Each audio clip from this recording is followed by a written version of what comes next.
al rescatista que estuvo hace 40 años al pie de una de las caras pues de esta tragedia, y es Leonardo Hernández. Estuvo al pie de donde estaba Omaira.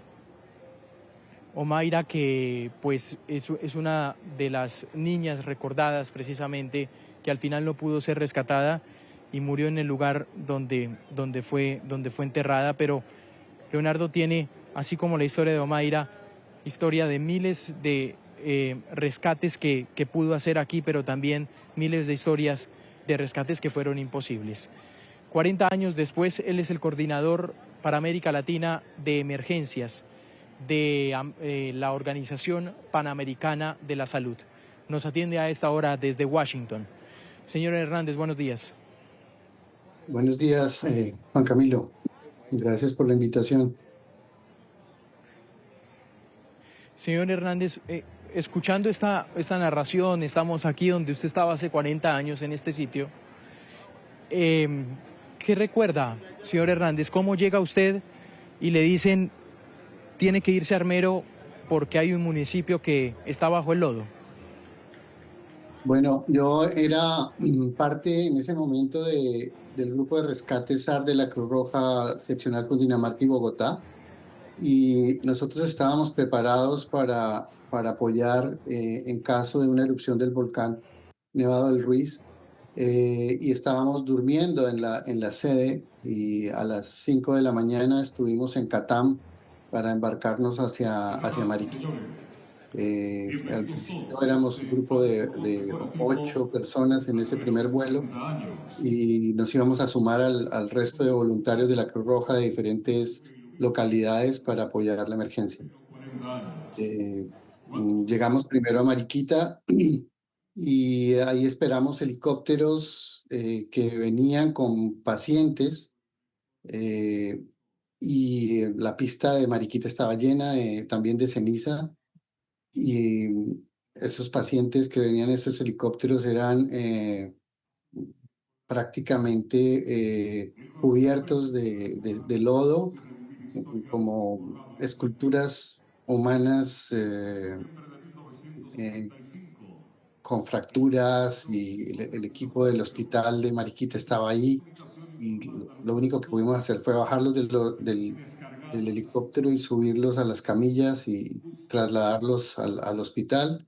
Inmediatamente montar los helicópteros y empezar a ver esa cantidad de gente pidiendo auxilio desde el lodo, levantando las manos, haciendo señales, y logramos establecer un helipuerto en el Cerro de la Cruz. Sí. Doctor Hernández, ¿cómo fue esa llamada? Esa llamada donde usted le avisa, ¿qué le dicen? ¿Qué es lo primero que le dicen para que se venga aquí a Armero? ¿Cuál fue la primera información que usted tuvo de esta emergencia? Que había habido una avalancha y pensábamos en un deshielo, estábamos pensando en un flujo no es el Ajar a esa distancia. Estábamos pensando en una inundación, realmente una inundación repentina, pero no nos imaginábamos ese flujo de lodo. Preparamos los equipos que teníamos en ese momento, básicamente temas de atención prehospitalaria, botiquines, y nos preparamos para ir al aeropuerto de inmediato. Allí, como les digo, un C-130 de la Fuerza Aérea nos llevó hacia Mariquita. 4 horas de televisión. No teníamos ninguna idea de la magnitud. Sí. No teníamos Claro. ninguna idea de la magnitud del evento hasta que llegamos al sitio. El rostro de la tragedia de Armero. Cuando usted llega al sitio, ¿qué ocurre, doctor Leonardo? Mira, lo primero, como te digo, era la imagen dantesca del pueblo cubierto y las miles de personas pidiendo auxilio, muchas saliendo ellos mismos del lodo, muchos ayudados por los pobladores que quedaron con vida. Y al llegar al sitio, el Cerro de la Cruz, empezar a planear entre los pocos que estábamos ahí, cómo sacar pacientes del lodo y colocarlos en ese sitio para atenderlos con los colegas, con los compañeros que teníamos ahí de la Cruz Roja. Había bomberos de Marquetalia, recuerdo mucho, bomberos de ciertas poblaciones aledañas, y se armó como un grupo de apoyo en ese helipuerto, y ese se volvió un sitio de traslado de pacientes. A nosotros le aplicábamos los primeros auxilios que podíamos hasta que se nos acabaron los suministros iniciales que teníamos, y los íbamos trasladando en esos helicópteros hacia otras partes. Luego tripulamos los helicópteros y hacíamos algunos rescates helicoportados hacia ese sitio, y de ahí en otros helicópteros se transportaban a otros sitios. También se evacuaron pacientes por tierra. Se armaron camillas improvisadas ya con personal de infantería de la Fuerza Aérea que estuvieron ahí presentes, y hacíamos camillas con los costales de arroz, que había muchos en la zona, y los mismos pobladores que estaban bien llevaban los pacientes hacia Guayabal por la trocha. Es unas imágenes dantescas. Todo el día fue así hasta el último vuelo de helicóptero, de un helicóptero de la policía, cuando ya empezaba a oscurecer, y pues en la noche tratar de sostener, de mantener los pacientes que teníamos ahí, y, y pues planificar lo del siguiente día. Y ahí al día siguiente fue cuando la Fuerza Aérea escuchó que alguien golpeaba unas latas de zinc, unas tejas de zinc, y bajo esas latas estaba Omaira. Cuando encuentran a Omaira, usted cuando recibe el llamado, me imagino, el reporte es una niña, está bajo el lodo, está viva. Sí. ¿Qué pasa ahí, doctor Leonardo? Pues todos los pacientes para nosotros son iguales. Sin embargo, los niños tienen un aspecto emocional muy grande. Y Omaira estaba en un sitio inundado hasta el pecho más o menos, atrapada en sus extremidades, a las cuales ni siquiera lográbamos tener contacto porque había objetos de construcción aprisionándola, y además de eso cadáveres y lodo, que no nos permitía pues acceder a sus miembros inferiores. Entonces, la niña estaba absolutamente consciente. Además tenía una inteligencia y una inteligencia emocional impresionante que inmediatamente nos conectó. Eh, no solo a mí, sino a todos los que estábamos alrededor. Había varias personas, y lo más llamativo era su actitud ante la vida y su comprensión de lo que estaba ocurriendo, de la dificultad que teníamos de rescatarla por las condiciones del terreno. Y incluso nos decía: ¿saben qué? Vayan, saquen otros que estén más fácil, porque se escuchaban los gritos de las personas pidiendo auxilio. Y ella misma decía: vayan, saquen a los que estén más fácil, y luego vienen por mí. Cosas así que momento a momento nos golpeaban más la parte emotiva y sentimental, obviamente. Sí. Doctor Leonardo, es ella, yo quiero entender, porque usted entenderá que son muchos los relatos que se han dicho sobre Omaira, pero ella no la logran sacar, es decir, el nivel como estaba aprisionada, cómo era, es decir, ella estaba aprisionada de las piernas para abajo. Sí, de la cintura hacia abajo estaba aprisionada, ya no sentía sus piernas. Estaba, nosotros le colocamos un palo, una viga, donde ella apoyaba las manos, pero el lodo y el agua le daban al nivel del pecho, en ocasiones a los hombros. Tratamos de evacuar agua para tratar de tener acceso, nos metimos bajo el lodo para tratar de remover los escombros y los cadáveres que estaban ahí, aprisionándole, pero eran demasiados y no había puntos de apoyo. Estábamos en medio del lodo, solo con caminos de costales de café o de arroz, tal vez café, y latas de zinc, como haciendo un puente para llegar al sitio. Imagínense tal vez un patio que es como un cuadrado y se ha roto y ella está dentro de esa estructura y esa estructura la aprisiona y queda bajo el lodo desde la cintura hacia abajo y el lodo comienza a subir, ¿no? Y queda solamente expuesto su torso hacia arriba. Era bastante complejo esa situación. Yo tengo una duda, doctor Leonardo, ¿por qué las motobombas no funcionaron? Eh, es el principio de los vasos comunicantes, ¿no? Tú tienes una Sí. superficie, una superficie llena de agua con compartimientos que están conectados y pues sacas agua de un sitio, se va a llenar por otro, ¿no? Entonces era imposible, no teníamos eh, cómo evacuar todo el líquido de ese sitio y tener acceso visual a los objetos.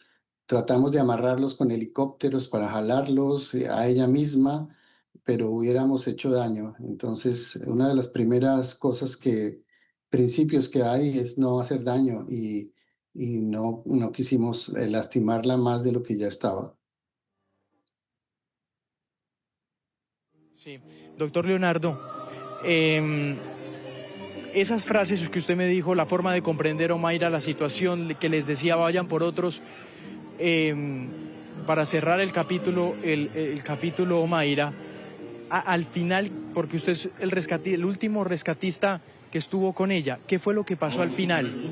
Es decir, y me gustaría que me cuente cuándo fue el momento en que ustedes aterrizaron tal vez en la triste realidad de que había un ser que estaba vivo, pero que no podían sacarlo.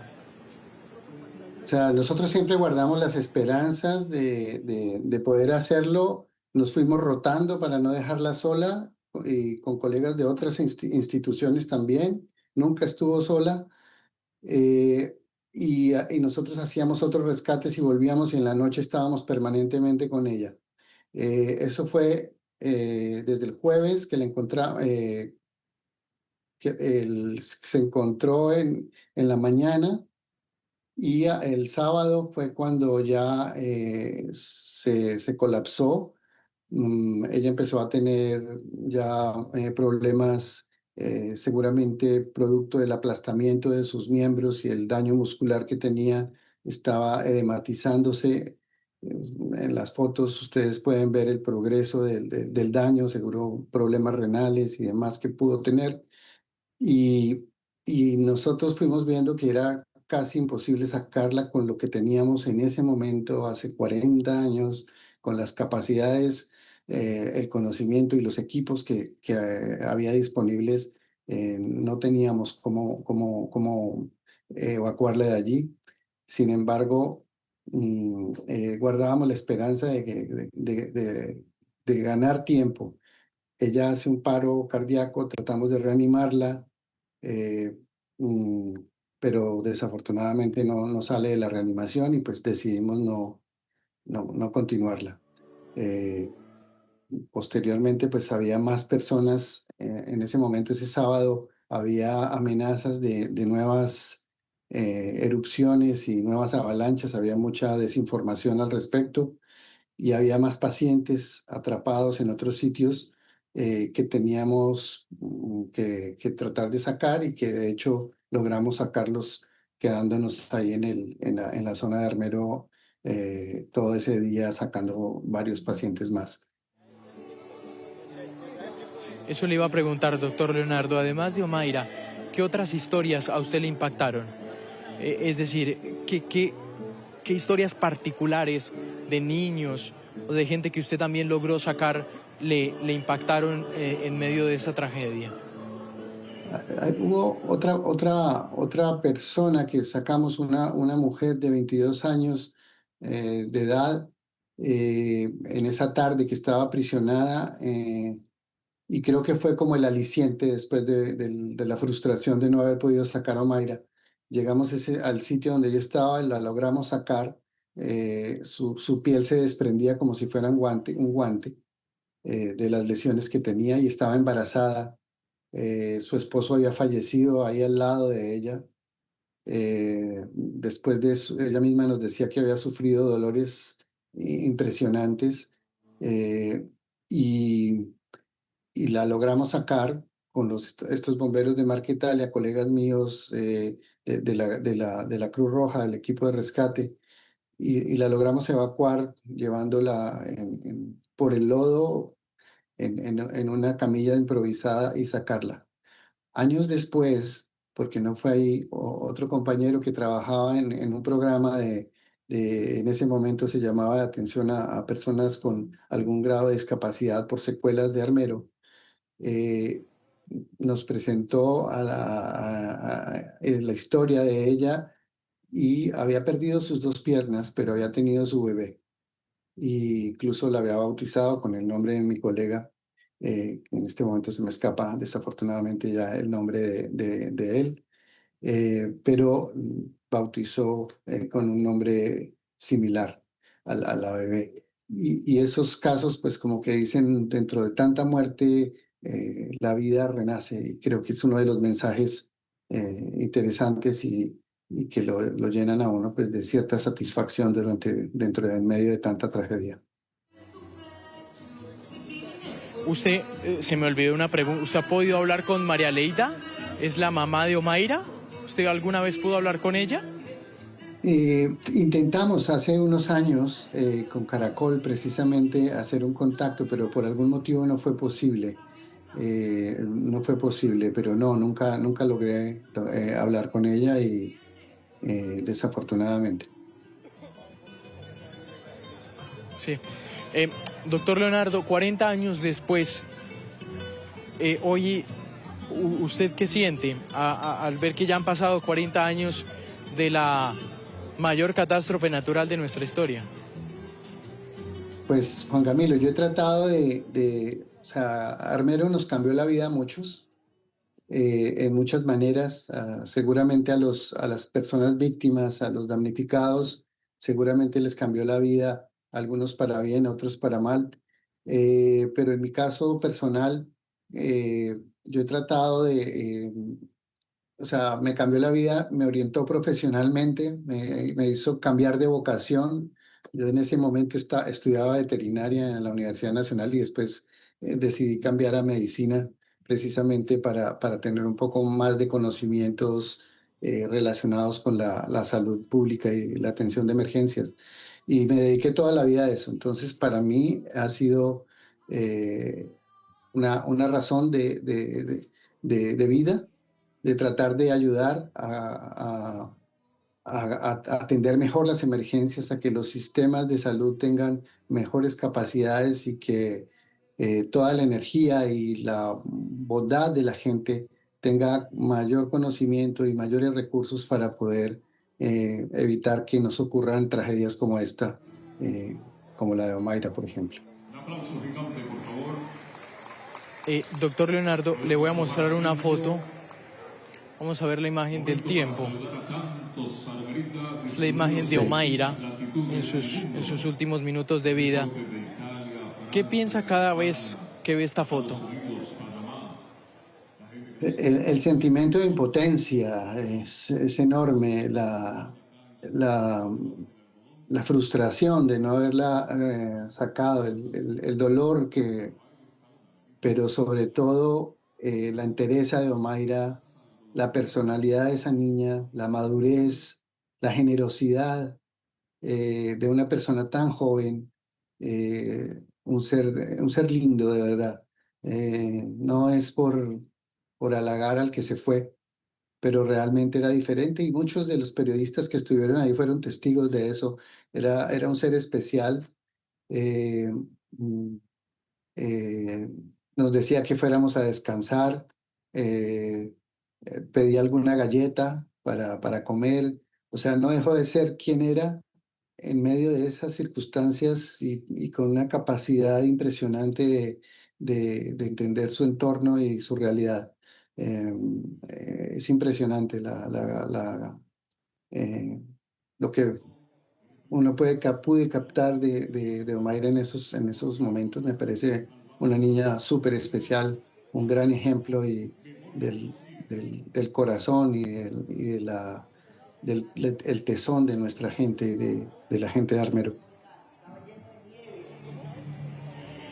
Claro, doctor Leonardo. Déjeme ya cerrar esta entrevista con una reflexión que yo creo que es, y de verdad le agradecemos mucho su testimonio. El doctor Leonardo Hernández, 40 años después, es el coordinador de urgencias de la Organización Panamericana de Salud para América Latina, está en Washington. Fue uno de el socorrista, el último, que vio a Omaira con vida. Usted ha dicho, a mí me ha traído también muchos aprendizajes, Armero, y es cómo podernos equiparar mejor, prepararnos mejor para estas emergencias. Pero la reflexión yo la quiero hacer un poco más profunda, doctor Hernández, y es, ¿usted cree que Colombia ya aprendió en emergencias a prepararse mucho mejor, o en especial América Latina? Es decir, ¿qué faltaba en esa época que usted cree que hoy ya se mejoró? Bueno, yo siempre quiero ser positivo y porque creo que es la única manera de seguir adelante. Y creo que sí, que Colombia ha avanzado mucho, tiene mucha capacidad, tiene un sistema de gestión de emergencias muy importante que ha sido ejemplo para la región. Tiene problemas, obviamente, eh, pero logra movilizar a las entidades operativas, coordinar con la gran logística que tiene el sistema del ejército y la policía y logra integrar actores. Hay cosas que faltan, el monitoreo que tienen de volcanes es muy bueno, tienen sensores remotos en, en el en que pueden dar alertas tempranas y lo que hay que hacer es hacer caso a las autoridades, a los científicos, mezclar eso, la ciencia con las operaciones para que podamos responder adecuadamente. Y hay que tener disciplina social, ¿no? Si hay una recomendación de evacuar, hay que evacuar, pero a los evacuados hay que darles condiciones asistenciales para que no retornen al sitio en el momento inadecuado. Hay un ejemplo en la región ahora. Más de 1.700.000, de 1.700.000 personas fueron evacuados por los huracanes, por el huracán Melissa en los últimos días. Y hay pocos muertos, o sea, un muerto es demasiado, pero ante un huracán de categoría 5 hubo menos de 200 muertos en la región y eso es llamativo. Eso quiere decir que si se toman las medidas, se pueden evitar muertes. Los desastres no son naturales. Los desastres son una combinación entre la falta de capacidad y las vulnerabilidades acumuladas. Y eso se puede evitar ese tipo de tragedias. Otra cosa estaríamos diciendo, si se hubiera evacuado en el momento adecuado, hubiéramos perdido mucho dinero, mucha riqueza, pero tendríamos las vidas de la gente aún. Es el doctor Leonardo Hernández, el coordinador de urgencias de la Organización Panamericana de la Salud, una de las últimas personas que vio a Omaira con vida. Como Omaira, pues existen miles de casos de testimonios de sobrevivientes aquí que también tuvieron que padecer lo mismo y que por supuesto nosotros también le hemos dado en este cubrimiento de Noticias Caracol esa voz a los impactantes testimonios que nos encontramos aquí desde el antiguo Armero. Su relato muy revelador, doctor Hernández, muy conmovedor. Así como usted se ha conmovido en esta entrevista, nosotros también, usted nos ha logrado transmitir eso y de verdad que le agradecemos mucho estos minutos aquí en Noticias Caracol en Vivo.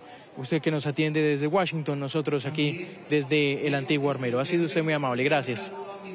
Gracias a ustedes, muy amables. Buen día.